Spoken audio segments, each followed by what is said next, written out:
Bonjour et bienvenue sur la chaîne.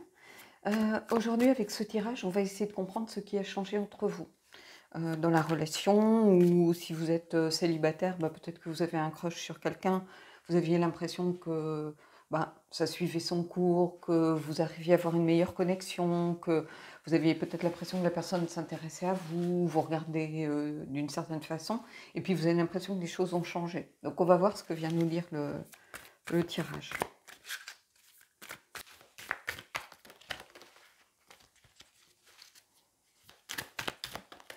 Ah, j'ai des cartes de tomber. J'en ai 4. On va prendre ces 4-là.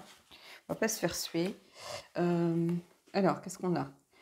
Le 3 de denier. Ok. Ah, le 2 de coupe. L'as de denier. Et le roi de coupe.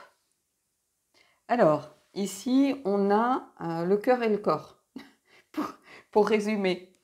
Ici, j'ai l'impression qu'on a affaire à quelqu'un qui a pris conscience de quelque chose par rapport au sentiment qu'il éprouvait pour vous. Parce qu'ici, on a quelqu'un qui peut-être avait de très bonnes relations avec vous, quelqu'un peut-être du domaine professionnel, parce que c'est aussi le travail en équipe, c'est la relation constructive, ça peut être de l'entourage, ça peut être amical. C'est quelqu'un qui avait déjà des relations avec vous, et de bonnes relations. Donc quelqu'un qui s'entendait bien avec vous et qui d'un coup d'un seul a pris conscience que peut-être que ce qu'il éprouvait pour vous avait pris un tournant complètement différent ici. C'est-à-dire que là, cette personne, elle a de bonnes relations, elle s'entend bien avec vous, et tout d'un coup, elle prend conscience que ça vire vers les sentiments, vers les émotions, vers le 2 de coupe. Le 2 de coupe, c'est aussi une rencontre, mais j'ai envie de vous dire, ici, on a une rencontre sur un plan un peu différent. Vous voyez, on a quelque chose qui repart un peu comme une sorte de renouveau, ou ici, c'est aussi une carte d'opportunité. Donc, quelqu'un qui a saisi l'opportunité de se rendre compte d'une prise de conscience et de réaliser que finalement, ce qu'il ou ce qu'elle éprouvait pour vous, c'était totalement différent de ceux qu'elle éprouvait précédemment. On peut être très connecté à quelqu'un, super bien s'entendre avec un collègue, avoir aimé travailler avec cette personne sur les dossiers, parce qu'on a confiance, parce que voilà, on se comprend facilement, on est sur la même longueur d'onde, on défend les mêmes valeurs. Et puis tout d'un coup, on s'aperçoit que cette personne nous manque, qu'on a hâte au lundi matin pour la retrouver, que, vous voyez.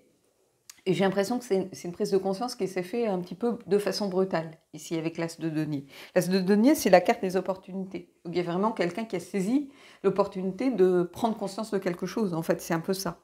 Et les deniers, on est dans la matière, donc c'est pour ça que je vous parlais du professionnel ici. Mais ça peut être aussi le corps, la sexualité, donc on part sur autre chose, ici. On part sur une relation différente. Parce qu'ici, le 2 de coupe, ça peut être une très belle aussi... une très belle rencontre, un partenariat bienveillant, le fait de se réconcilier avec quelqu'un, peu importe. Ici, c'est pas tout le temps non plus, ça met le cœur évidemment au centre des choses, mais c'est pas forcément amoureux. On représente souvent cette carte comme une carte beaucoup plus amoureuse finalement que les amoureux, la carte des arcades majeures. Mais ça peut être aussi une vraie connexion, parce qu'il y a quelque chose de très intense ici. Il y a quelque chose de...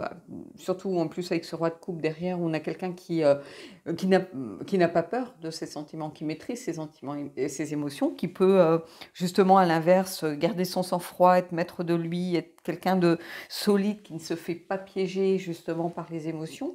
Et ici on est un peu dans l'inverse, c'est-à-dire on a quelqu'un qui se laisse un peu au contraire envahir par ce qu'il ressent. Mais en tout cas, ici, il y a quelque chose qui peut débuter.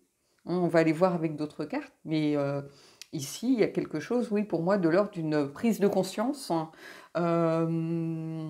Bizarrement, avec les deniers, puis avec ici, cette idée de travailler en équipe, j'ai l'impression que c'est dans le domaine, pour beaucoup d'entre vous du moins, ça va être dans le domaine professionnel, donc direct, soit quelqu'un qui fait partie de la même entreprise, soit quelqu'un qui est en lien avec le monde du travail pour vous. C'est-à-dire, ça peut être des clients, des fournisseurs, un prestataire de services indépendant, quelqu'un qui est, je sais pas moi, je vais parler de mon cas, mais ça pourrait être un graphiste indépendant à qui vous faites appel de temps en temps, par exemple, quelqu'un d'indépendant qui ne travaille pas forcément dans votre entreprise, ni qui n'est pas forcément client, qui est plus du côté fournisseur, mais où on est plus partenaire finalement que il y a peut-être moins cette relation de fournisseur direct, hein. C'est quelqu'un qui a d'autres clients et pas seulement vous. Donc ici, il y a quelque chose pour moi de cet ordre pour beaucoup d'entre vous. Alors c'est un tirage général, encore une fois, donc voilà. Alors, ça peut être vous qui prenez conscience, par contre, que vous avez des sentiments pour quelqu'un, puisqu'on est dans un tirage général. Donc comme d'habitude, vous prenez ce qui résonne, hein. Mais ici, il y a quelque chose de très, très intense, par contre. Vous voyez, c'est une des cartes de coupe, je crois, que je préfère de tous les jeux, que j'ai. Bon, déjà, je suis cavalière, j'adore les chevaux, donc évidemment, ça me parle. Et puis, je trouve ces chevaux, mais d'une beauté. Ils ressemblent à des chevaux espagnols. Il faut savoir, les chevaux espagnols, c'est mon rêve. Euh, pour avoir eu l'occasion d'en monter, m'en occuper. Un peu comme les chevaux arabes, il y a une vraie connexion qui peut se faire avec tous les chevaux, mais ceux-là, ce sont des races qui sont assez proches de l'homme, bizarrement. Et ici, il y a quelque chose de très intense, de très connecté, qui était déjà là au début, mais qui bascule et qui garde toute cette intensité, toute cette connexion, hein, mais qui part vers quelque chose d'autre, et quelque chose qui peut être en lien aussi avec la sexualité, puisque n'oublions pas que les deniers, ça traite aussi ça traite de la matière, donc du corps, de la santé, ce genre de choses. Et ici, on a ce roi de coupe, hein. Le roi de coupe, c'est quelqu'un qui se connaît très bien, hein. C'est quelqu'un qui est plutôt dans la maîtrise de ses émotions, donc qui ne fait pas des choix par hasard, hein, qui n'est pas tout feu, tout flamme, on fonce partout et on réfléchit après. C'est pas du tout son style. Au contraire, c'est quelqu'un qui prend des décisions mûrement réfléchies, hein, et là, c'est des décisions par rapport au sentimental et au cœur, hein. C'est toujours comme ça que j'ai ressenti le roi de coupe, hein. Il peut avoir un côté un peu distant, parce que justement il est dans la maîtrise, mais moi c'est pas un roi que je trouve distant, c'est un roi que je trouve bienveillant, que je trouve lucide par rapport à ses émotions, que je trouve disons, c'est souvent quelqu'un qui n'a pas peur de ressentir ce qu'il ressent, hein. Et justement là on est plus un peu dans l'inverse, quelqu'un qui peut peut-être se sentir alors pas étonné, mais qui peut avoir peur un peu de ce qui lui arrive et de se dire, mais ce qu'on peut se dire si on est dans la même boîte, qu'on n'a pas le droit de ressentir ça pour sa collègue ou son collègue, hein, surtout après MeToo et tout ce que ça peut entraîner comme un dérive aussi, puisqu'à partir du moment où on met des choses en lumière, où il y a un effet un peu où les gens prennent la parole et tout ça, on peut tomber aussi, malheureusement, dans l'effet contraire, c'est-à-dire que des fois, c'est un effet un petit peu contre-productif, on va dire, hein. C'est-à-dire qu'on finit par dénoncer tout et n'importe quoi sans se préoccuper de savoir si on a raison. Voilà, donc ici, il y a un petit peu ça, cette idée d'être dans la maîtrise, parce que justement, j'ai l'impression que pour beaucoup d'entre vous, il y a cette notion peut-être de collègue, d'entreprise, de hiérarchie au-dessus, qui peut regarder d'un mauvais œil finalement une relation entre des employés, par exemple, hein, ou voir une relation plus ou moins hiérarchique si on n'est pas sur le même plan de l'organigramme, hein. On peut avoir un chef de service qui n'est pas forcément votre chef de service à vous direct, mais qui néanmoins a un grade plus fort, par exemple, hein. Et il peut y avoir quelque chose de cet ordre qui peut venir aussi un peu faire pencher la balance du côté des ennuis à venir. Alors, c'est vrai que quand je parle d'ennui, ce n'est pas forcément les ennuis directs, mais ça peut être un petit rappel à l'ordre du boss, ça peut être des collègues qui sont jaloux, ça peut fausser des relations par rapport aux fournisseurs, c'est-à-dire que si c'est un fournisseur, vous privilégiez peut-être de faire appel à cette personne plutôt qu'à quelqu'un d'autre à compétences équivalentes, voire appris peut-être un peu différent, mais comme vous préférez travailler avec la personne. Vous voyez, ça peut créer des choses qui peuvent s'avérer compliquées pour après un certain équilibre, une certaine égalité dans la société. Donc les collègues qui peuvent se dire mais pourquoi ils sont deux à travailler sur ce dossier ou pourquoi il lui a donné tel ou tel dossier plutôt qu'à moi qui suis dans l'expertise de ce genre de cas. Vous voyez, donc ça peut créer des jalousies, ça peut créer des petits problèmes internes, donc ça peut se comprendre, hein, que ça soit pas forcément vu d'un bon oeil, hein, même si on peut pas empêcher les gens de tomber amoureux, on peut pas empêcher les gens de se fréquenter. On sait que beaucoup de mariages se font à l'intérieur parce qu'on rencontre la personne à l'intérieur de la même entreprise ou qu'on la côtoie dans son travail. Donc c'est des choses que l'on voit tous les jours, mais je peux comprendre aussi que ça peut créer des problèmes.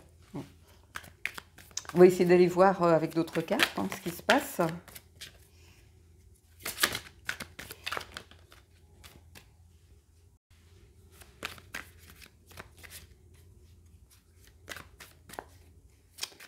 J'ai l'impression qu'il y a du bruit, donc je vais essayer de ne pas trop traîner avec mon tirage avant que ça arrive vers nous. On a le 4 de denier. Donc vous voyez, il y a cette idée aussi peut-être de se protéger ou de vouloir protéger l'autre. Peut-être que cette personne, elle va essayer de vous protéger, elle a du mal à se dévoiler parce que justement, elle a peur que ça entraîne des complications pour vous, par exemple. Ou vous avez peur, en vous dévoilant, que ça puisse poser ce genre de problème. Parce qu'il y a là, ces deux premières cartes, pour moi, il y a quelque chose de lié au travail. Ici. Hein. C'est l'idée de se protéger, mais se protéger plutôt pour ou protéger l'autre dans le style de comment dire, d'éviter de créer des problèmes en fait, ou de mettre l'autre dans une situation embarrassante, de mettre l'autre en porte-à-faux, de se mettre en porte-à-faux vis-à-vis de sa boîte ou de son boulot ou la façon dont vous concevez votre travail par exemple. Hein, il y a quelque chose pour moi lié à ça ici avec le 4 de denier.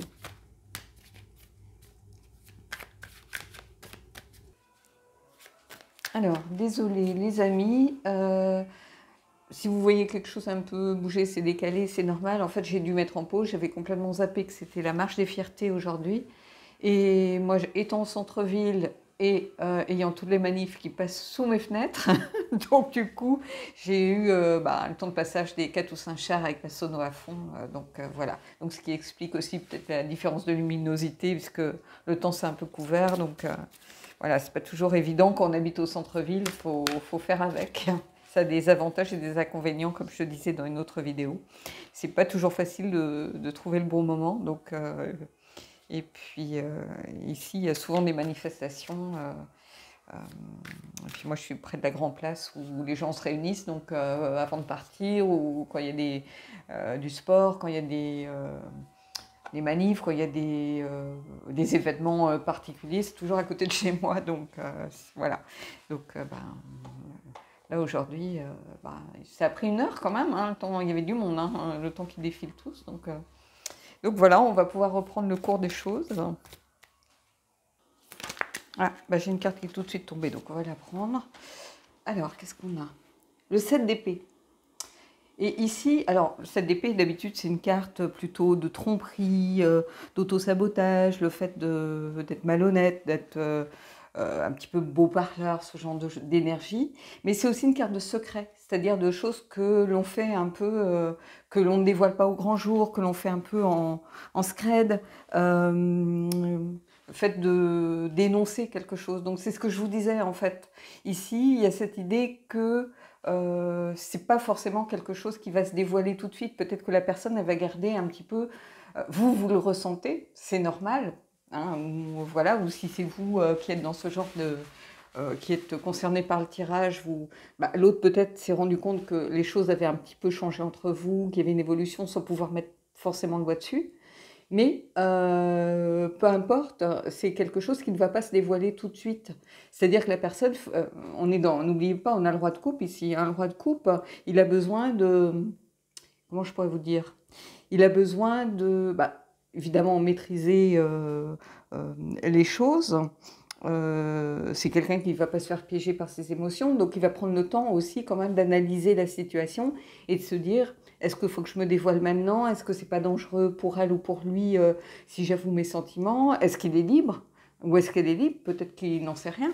Hein, c'est pas parce que quelqu'un porte pas d'alliance ou ça ne veut pas dire qu'il n'est pas engagé émotionnellement avec quelqu'un d'autre. Donc il y a plein de choses de cet ordre. Donc c'est quelque chose qu'il va falloir gérer avec discernement. Hein, peut-être qu'on va avoir la reine d'épée, mais il y a besoin de discernement dans cette situation. C'est-à-dire, quelle est ma position si c'est au boulot par rapport à cette personne? Est-ce que je suis hiérarchiquement supérieure, inférieure? Est-ce que... Voilà. Et si c'est quelqu'un de supérieur à vous, bah, vous pouvez avoir des collègues qui disent, bah, attends, elle essaye de se faire bien voir, voilà, de son boss ou j'en sais rien. Vous voyez, il y a cette idée toujours de qu'il faut mieux pas se dévoiler trop vite, qu'il faut mieux taire un petit peu les choses, analyser la situation, voir aussi qu'est-ce qu'on est prêt à engager hein, de soi.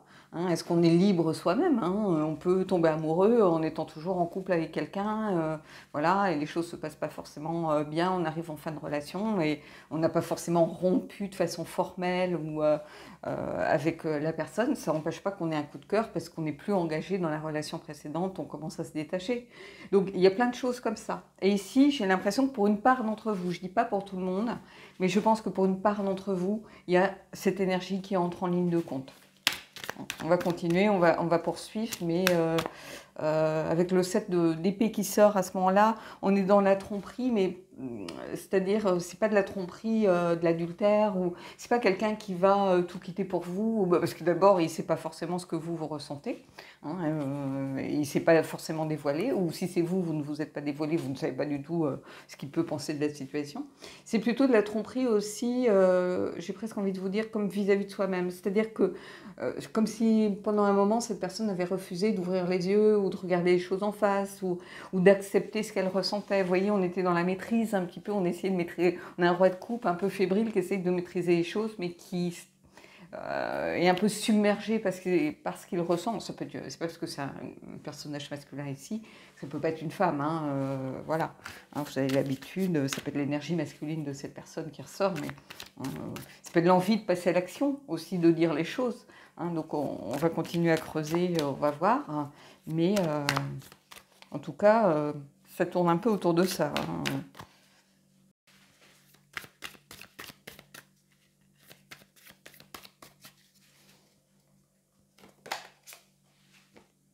On a le 10 de coupe, vous voyez, l'envie de s'engager pourtant. Le 10 de coupe, c'est tout va bien, tout est pour le mieux, on se sent soutenu. Et vous voyez, ça tombe au niveau de justement l'as de denier, où il y a le début de quelque chose qui se met en place. Hein. Parce qu'ici, on est dans l'opportunité peut-être de, enfin, peut-être que la personne s'est libérée d'une ancienne relation, peut-être qu'elle a appris que vous aviez quitté la personne avec qui vous étiez, ou que vous étiez célibataire tout simplement, hein. Peut-être qu'elle a fini par avoir, quelqu'un lui a confirmé que vous étiez célibataire au cours d'une conversation, sans forcément en disant bah oui, elle va pouvoir rester, elle n'a pas d'impératif, elle n'a pas d'enfant, je crois qu'elle est célibataire. Vous voyez, ça peut être quelque chose de complètement anodin et banal, et justement ça rassure cette personne par rapport peut-être à votre situation, ou à l'inverse. Hein. Donc il y a quelqu'un qui a envie éventuellement justement de quitter cette énergie du 7, parce que peut-être que cette personne elle en a un peu marre de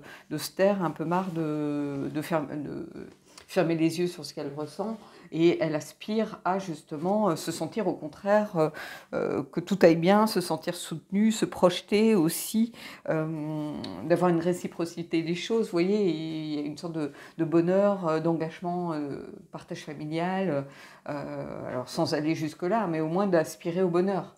Hein, donc cette personne, elle a envie vraisemblablement de faire, du moins, évoluer la situation.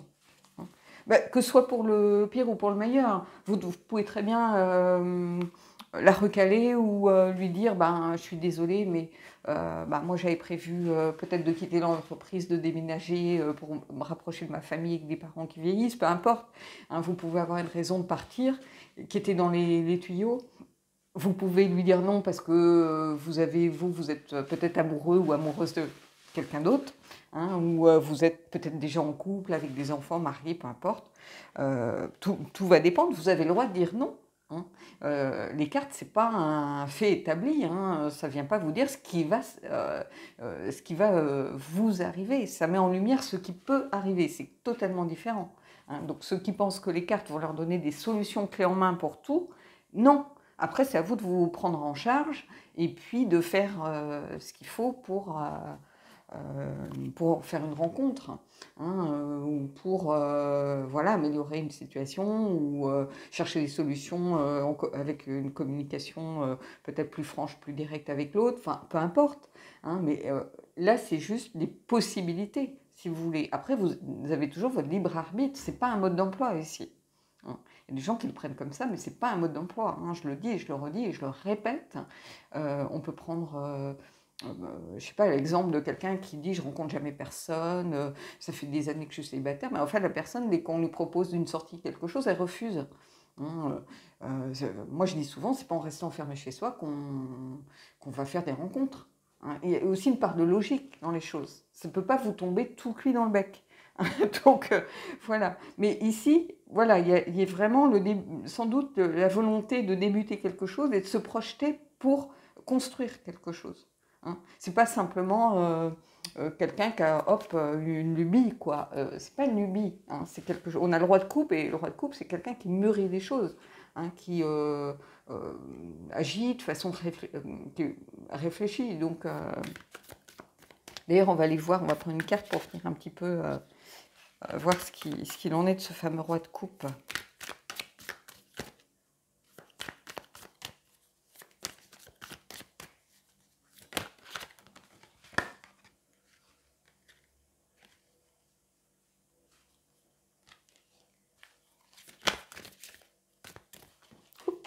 Bon, je vais prendre la carte qui est tombée. La terre est basse. Oups. Oh là. Oh. Alors, qu'est-ce qu'on a? Le 3 de bâton. 3 de bâton. Il y a cette idée de développer quelque chose, de faire des projets, d'avoir une vision, de se projeter aussi dans l'avenir, de conquérir quelque chose. Donc, ici, on a le roi de coupe. Le roi de coupe, il a envie d'atteindre ses objectifs. C'est quelqu'un qui fait en sorte de mettre toutes les chances de son côté, et quel que soit son objectif d'ailleurs, hein, ça peut être, mais mettons dans le cadre d'une rupture, il a peut-être envie que la rupture se fasse proprement, ça va être son objectif, hein. Voilà, ici c'est vraiment cette idée d'avoir une vision, d'avoir besoin de faire des projets, d'avoir besoin de se projeter vers l'avenir. C'est pas simplement, comme je vous le disais juste avant, une lubie. C'est-à-dire il y a cette volonté de conquérir quelque chose, d'aller à la conquête de quelque chose.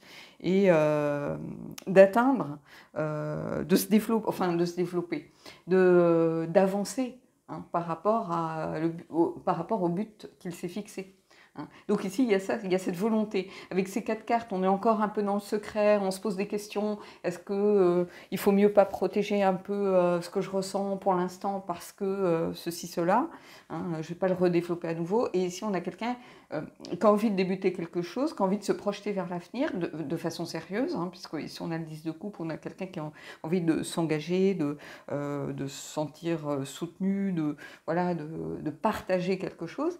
Et avec ce roi de coupe qui est dans la maîtrise, lui, et hein, qui ne se laisse pas embarquer dans des trucs illusoires, ou voilà. Avec ce 3 de bâton qui vient dire, oui, mais c'est bien de faire des projets et tout ça, mais voilà, il va falloir peut-être... c'est comme si on était entre le 2 et le 3, c'est-à-dire qu'il va falloir un peu évaluer les risques, malgré tout, hein, ici. Hein, est-ce qu'on garde le secret? Est-ce qu'on se dévoile? Est-ce qu'on ose venir vous parler, ou vous d'aller parler à la personne? Voilà, c'est pas toujours évident. On va prendre une carte un petit peu de synthèse, et puis par la suite, on va prendre les cartes oracles.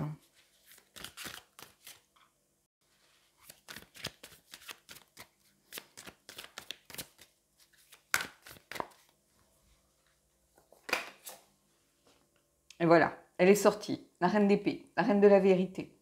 C'est-à-dire quelqu'un qui a envie enfin de se livrer, quelqu'un qui a envie de dire la vérité, de dire ce qu'il ressent, mais quelqu'un qui est malgré tout dans le discernement.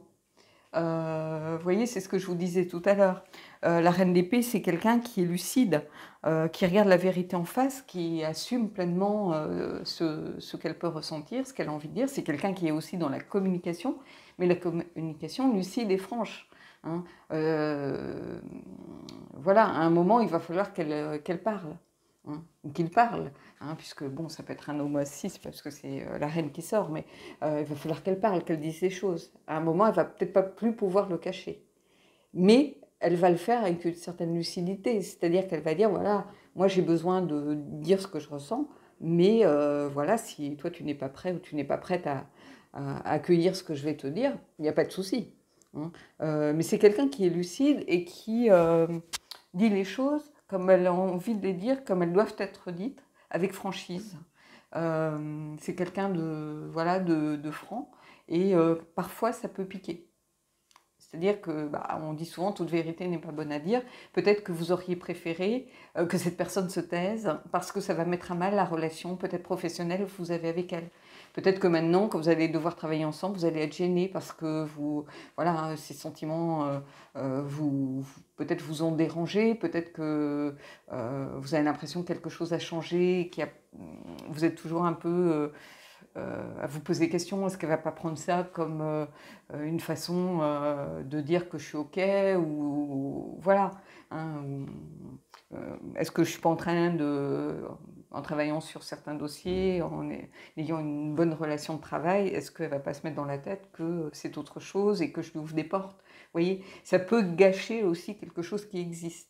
Hein. Donc tout va dépendre de la situation dans laquelle vous êtes, encore une fois. Hein. Peut-être que ça va vous faire plaisir, peut-être que ça va vous ouvrir les yeux, vous aussi, sur cette relation que vous avez avec la personne, peu importe. Hein. Peut-être que ça va vous gêner, vous allez trouver ça très malaisant. Voilà, il va falloir que vous preniez ce qui résonne pour vous, et peut-être que c'est vous qui êtes dans ce cas-là, tout simplement. Et j'ai l'impression que cette énergie de la reine d'épée, en fait, c'est des questions que vous vous posez. Est-ce que je dois le dire? Est-ce que je dois me dévoiler? Est-ce que je dois garder secret? Mais la reine d'épée, c'est pas quelqu'un qui garde les choses. C'est quelqu'un qui dit les choses. Et tant pis si ça pique, tant pis si ça fait mal, tant pis, elle est exigeante avec les autres et avec elle-même. Donc, elle dit les choses, et tant pis. Alors, c'est pas le cavalier, hein, qui est un peu égoïste, qui fonce, et elle y met un peu plus de forme, on va dire. Mais ça peut faire mal parfois. Voilà, donc vous allez prendre ce qui résonne pour vous. Moi, on va aller prendre une carte de l'oracle des vampires pour voir un petit peu justement ce qui est au fond du fond.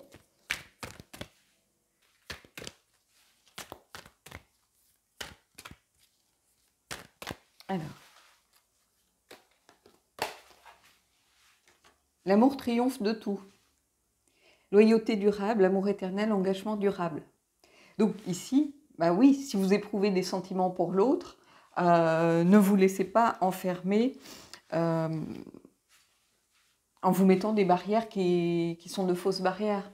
Hein, si vous aimez la personne et si la personne vous aime, si vous êtes dans ce cas de figure, hein, que vous, de votre côté aussi, peut-être que vous ressentiez la bonne connexion que vous aviez s'est transformée en quelque chose de beaucoup plus intense, beaucoup plus sentimental, beaucoup plus amoureux. Si vous avez des doutes, si vous vous posez des questions par rapport à votre travail, par rapport à plein de choses, au final, l'amour triomphe de tout. Si vous aimez, c'est la chose qui doit être au centre de vos préoccupations. Hein. Voilà, loyauté durable, amour éternel, engagement durable. Il y a cette idée que je vous disais de vouloir débuter quelque chose, d'engagement, ici avec le 10 de coupe. Et puis cette idée du roi de coupe aussi, qui ne fait pas les choses à la légère. Donc il n'y a pas une idée de, voilà... on se plaît, on passe une nuit ensemble, et puis voilà, on a concrétisé un fantasme, et puis c'est tout. Non, là, il y a une vraie volonté de construire quelque chose derrière. Donc, on n'est pas du tout dans le même... dans le cadre d'un coup de tête, et puis on essaye d'assouvir un peu son inclinaison, son instinct, son attirance, sans trop se préoccuper de ce qui se passe autour. Là, c'est pas du tout ça. L'amour triomphe de tout, c'est la carte numéro 24. Donc, il y a cette idée de sincérité, de quelque chose d'engagé. On va prendre l'oracle des rebelles sacrés, justement. Hein, pour les gens qui se rebellent un peu contre les diktats de la société, contre peut-être les règles un peu hiérarchiques, qui a toujours un peu été un électron libre peut-être dans la boîte. On va justement aller voir qu'il y a beaucoup de créativité, par exemple, hein, pour trouver des solutions. Donc c'est un oracle que j'aime bien pour ça.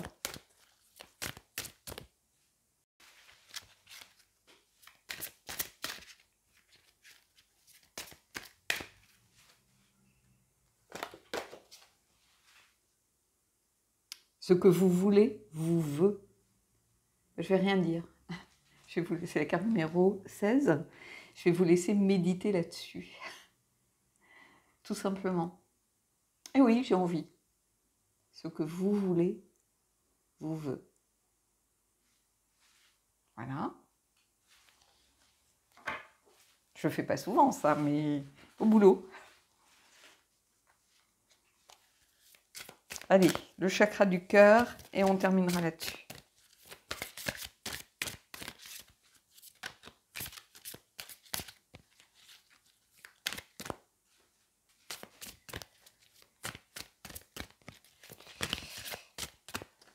Allez. Tu connais déjà ton âme sœur. Ben voilà, ça va être la conclusion.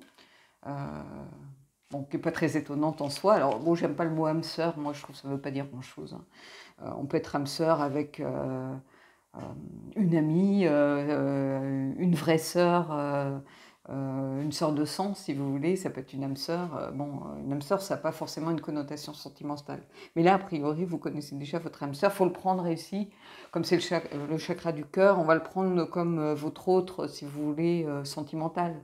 Hein. Des fois, il faut adapter un petit peu aussi les interprétations des cartes. Hein. Tu connais déjà ton âme sœur, ça veut dire que tu connais déjà cette personne, hein, tout simplement. Hein. La personne qui est concernée par le tirage, voilà, on va partir de ce principe que c'est quelqu'un qui fait déjà partie de votre entourage, en tout cas. Hein, c'est pas quelqu'un qui vous aime en secret et que vous ne connaissez pas. Hein, quelqu'un qui vous croise, à qui vous n'avez jamais prêté aucune attention, que vous n'avez jamais remarqué, ou voilà, que vous croisez peut-être dans un commerce, ou à la cantine, ou peu importe, ou au resto le midi, et vous ne savez même pas qu'elle existe. Non, en fait, c'est quelqu'un que vous connaissez déjà. Hein. Donc, c'est comme ça qu'il faut le prendre ici. En tout cas, cette carte-ci, par contre, je la trouve vraiment bien tombée. Hein. Comme quoi, les cartes, des fois, elles ont un petit sens de l'humour, pas piquer des verres. Hein. Ce que vous voulez, vous veut. Ça sera le mot de la fin. Voilà. Bon, écoutez, je vous souhaite de belles énergies, je vous souhaite de belles rencontres, hein, de belles histoires, et puis moi, je vous dis à bientôt.